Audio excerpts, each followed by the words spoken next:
मथुरा वाले तो दानी बहुत है। मैं देखो मथुरा वाले इतना दान करते हैं कि हरिश्चंद्र जी भी पीछे इतने दानी। वो शायद शिवपुरा के रहे होंगे, शिवपुरा के, यहाँ के हो नहीं सकते, मथुरा में सब दानी हैं। तो उनका नाम था दानचंद। बड़े कृपण, संपत्ति बहुत है लेकिन बड़े कृपण। कभी कथा कीर्तन मंदिर नहीं, गौशाला नहीं, कोई मतलब नहीं। अरे पिताजी का श्राद्ध भी नहीं करते थे ना ना। ब्राह्मण आएंगे खाएंगे भी, ऊपर दक्षिणा और देना पड़ेगा। कौन श्राद्ध कर? पत्नी को बोले तू बना मैं खुद ही खा लेता हूँ, और क्या। तो श्राद्ध आदि भी नहीं करते। हुआ क्या कि कोई कथावाचक आया था उनके कॉलोनी में कथा करने के लिए, तो सब जाते थे। तो उनकी जो दानचंद जी की पत्नी थी वो भी कथा सुनने जाती थी। वो बड़ी धर्मात्मा थी बेचारी, चोरी चोरी वो दान पुण्य करती रहती थी। तो वो कथा में जाती थी। अब उस दिन कथावाचक ने गंगा जी की महिमा बताई कि जीवन में गंगा स्नान जरूरी है और बार बार नहीं तो एक बार जरूर स्नान करना चाहिए। तो वो गई और उसने कही सुनते हो सावन चल रहा है और चलो हमको गंगा स्नान करना। गंगा स्नान, अब गंगा स्नान के लिए तो कानपुर जाना पड़ेगा, तो प्रयागराज जाना पड़ेगा, इतनी दूर कौन जाएगा? अरे कोई कमी थोड़ा है, चलो चलो। लेकिन किसने बहकाया तुझे कि किसने तुझे पाठ पढ़ा दिया गंगा स्नान लगा रखा है? उसने कहा एक कथावाचक आए हैं, कथा में बता रहे थे, बोले इनका तो यही धंधा है, पढ़ लिख कर बेकार हो गए, नौकरी आदि मिली नहीं, तो बोले चलो कथा करते हैं। बस ये दुनिया को बताते रहते, कभी कहते वृंदावन चलो, कभी कहते हैं हरिद्वार, कभी कहते हैं कहीं, कभी नहीं कहीं। पानी वहां भी और पानी यहाँ भी, घर में नहा ले। बेचारी जो पत्नी ठहरी ज्यादा कुछ बोल नहीं सकती थी, चुप हो। बात आई गई हो गई। ठीक 3 महीने बाद चौधरी साहब उनकी दानचंद जी की माँ थी और उम्र थी कोई 103 साल की, मर गई। अब दानचंद जी की माँ मर गई तो उनको जलाया। अब जलाने के बाद में चौथे दिन हड्डियां इकट्ठी किया और खेत में खोद करके गाड़ने जा रहा था, जैसे आर्या समाजी खेत ही में गाड़ गए। उनकी भी एक पद्धति अलग है आर्य समाज की। बाबा वाक्यम प्रमाणम, और कोई प्रमाण नहीं चलता है। जो बाबा ने कह दिया महर्षि दयानंद जी ने, बस वही प्रमाण है। बाबा वाक्यम प्रमाण, बाबा का वाक्य प्रमाण। तो उसको गाड़ने जा रहा था। तो आज दानचंद की पत्नी भड़क उठी। अच्छा ये पत्नियां भी ना वैसे चुप्पी साधे रहती, मौका पाकर तीर मारती है कि निशाना खाली ना जाए। तो एकदम भड़क उठी। उसने कहा इस माता के आशीर्वाद से क्या कमी हमारे घर में है? अरे गरीब की भी माँ मरती है तो कर्ज लेकर के माँ की अस्थियां गंगा में पहुंचाता है, तुम इतने गिर गए। बोले उससे क्या होगा अस्थियां गंगा में डालने से? बोले अरे संतों से सुना है कि जिनकी अस्थियां जब तक गंगा में पड़ी रहती हैं तब तक वो स्वर्ग में सुख भोग करता है। 400 कोस से जो अपने घर में भी नहाते समय हर हर गंगे बोलता है, उसको गंगा स्नान का पुण्य मिलता है। पक्षी एक बार भूल से उड़कर गंगा पार कर जाए तो उसे भी अगली योनि मनुष्य की मिलती है। माँ की अस्थियां गंगा में डालते हैं। बोला ठीक है, अब तू नाराज मत हो, तू कहती है तो मैं चला जाता। और ट्रेन पकड़ी और सुबह वो गंगा घाट पर पहुंच गए। अब देखा गंगा जी के घाट पर वहां सब दान पुण्य कर रहे हैं, पंडे लोग बैठे। बोला इसी से बचना चाहता था, यहीं आके फंसा। तो सोचा यहाँ अगर अस्थियां प्रवाहित करूंगा तो पंडे पकड़ लेंगे, दान पुण्य करवाएंगे। तो दूसरी तरफ चला गया जिधर कोई घाट वाट था नहीं, पंडा वंडा था नहीं, तो वहीं अस्थियां डाल दिया। स्नान करके कपड़ा पहन रहा था। इधर एक पंडा जी के घाट पर कोई जजमान आया नहीं, तो पंडा जी ने कहा कि यार चलो देखें कोई भूला बिसरा मिल जाए, कुछ दान पुण्य करवाएं, सब्जी भर का पैसा तो मिले। तो पंडा जी घूमते घूमते आए तो देखा एक मोटा तगड़ा आदमी स्नान करके कपड़े पहन रहा है। तो पंडा जी ने जय जयकार किया, जय जयकार हो, क्या मोटा तगड़ा जजमान है, जय हो जय हो जय हो। अब दानचंद जी ने मुड़ करके देखा तो हाथ से धोती ही छूट गई। बोले नहीं धोती पहन लो, बाद में। अब कपड़े उपड़े पहन के तैयार हुए। कहाँ से आए थे?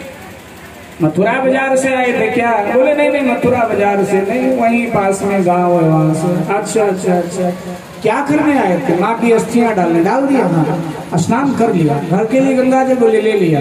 तो बोले नाम क्या है? बोले दानचंद। बोले वाह क्या बढ़िया नाम माता पिता ने रखा। लाओ कुछ निकालो जो 1.25 रुपया, उस समय 1.25 रुपया चलता रहा होगा, 1.25 रुपया दे दो, 1 रुपया दे दो, जो जो जो श्रद्धा हो, 1 अन्नी दे दो, जो श्रद्धा।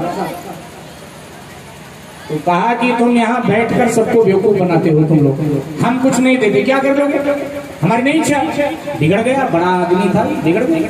तो उसने कहा सुनो, बड़े अपने घर के होंगे, यहाँ आकड़ तुम्हारी नहीं चलेगी, हमारी चलेगी। अगर ज्यादा आकड़ेगा तो उठाकर फेंक देगी, गंगा में बह जाएगा, तेरे बाल बच्चों को खबर नहीं मिलेगी। आया क्या करने का, निकाल। अब दूसरे इलाके में तो अच्छे अच्छे ढीले हो जाते हैं। दानचंद जी समझदार थे, बोले यार अच्छा फंसा, अगर अकड़ूंगा तो फिर बात बिगड़ सकती है। दानचंद जी ने कहा देखो मन तो मेरा था दान करने का, लेकिन जो लाया था पैसा खर्च हो गया, विदाउट टिकट जाना पड़ेगा। हाँ उधार दान पुण्य होता है तो करवा। बोले हाँ होता है उधार, हमारे जजमान पूरे भारत में है, वर्षा में हम जजमानों के घर घूमने आते हैं, सो तुम्हारे घर आएंगे, ले ले। बोले ठीक है कराओ संकल्प। अब पंडा जी ने संकल्प पढ़ा, बोले जजमान क्या दे रहे हो। उस समय कौड़ी चलती रही होगी। दानचंद जी ने कहा 1 कौड़ी उधार लिख लो, जब मेरे गांव आओगे मैं तुम्हें दे दूंगा पक्का। बोले ठीक है। अब संकल्प करवा के 1 कौड़ी पंडा ने अपने खाते में एंट्री कर लिया। पंडा जी ने कहा दूसरा भी नियम है भैया गंगा घाट का। बोले क्या। बोले तीर्थ में आकर कोई बुराई छोड़ी जाती है, एक बुराई तुम भी छोड़ दो। तो दानचंद जी ने कहा जो चाहूं वो छोड़ सकता हूँ अपने मन से। बोले हाँ छोड़ सकते, कराओ संकल्प। पंडा जी ने संकल्प पढ़ा। बोले क्या छोड़ रहे हो। दानचंद जी ने कहा गंगा घाट पर आया सोया, आज के बाद में जिंदगी में गंगा घाट पर नहीं आऊंगा, गंगा आना मैंने छोड़ दिया। संकल्प बात आई गई हो गई। चौधरी अपना दानचंद जी आ गए अपने गांव और पंडा जी अपने घर।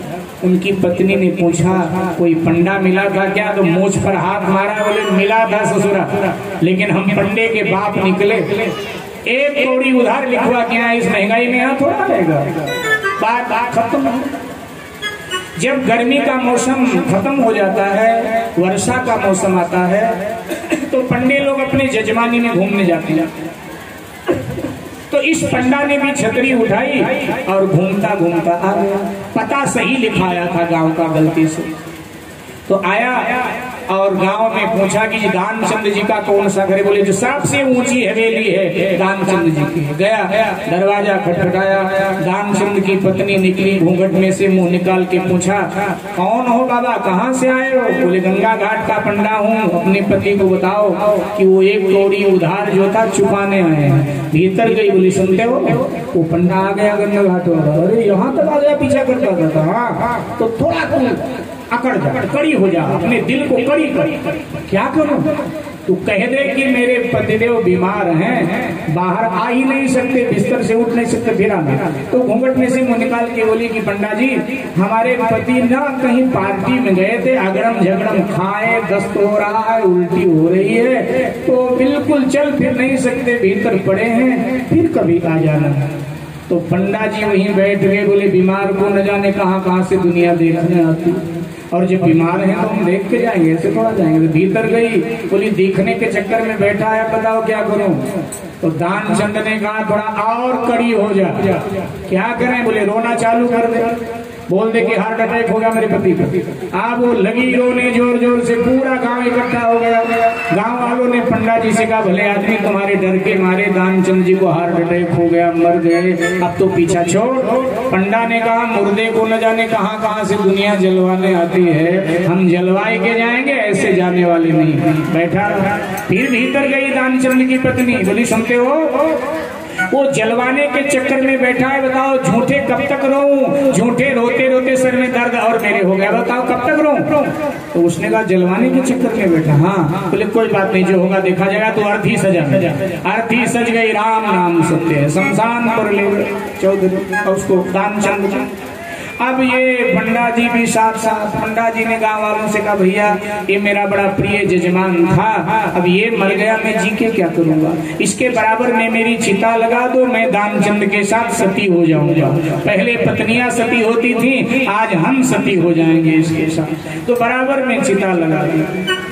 अब दानचंद जी के चिता के बराबर में चिता पंडा जी की लगाई गई। पंडा जी भी लेट गए और धीरे से अपना मुंह दानचंद के कान के पास लगा के बोले देता है या जलवाई दो, बता।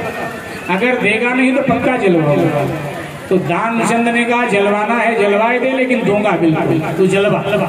अब जैसे कहा जलवा दे, तो पंडा जी ने कहा दानचंद के बेटे से, बेटा पहले पिता के चिता में आग लगाओ, फिर मेरे भी चिता में आग लगाओ। अब जैसे वो चिता में दानचंद के आग लगाने जा रहा था, तो चिता से शंकर जी प्रकट हो गए। बोलो शंकर भगवान की।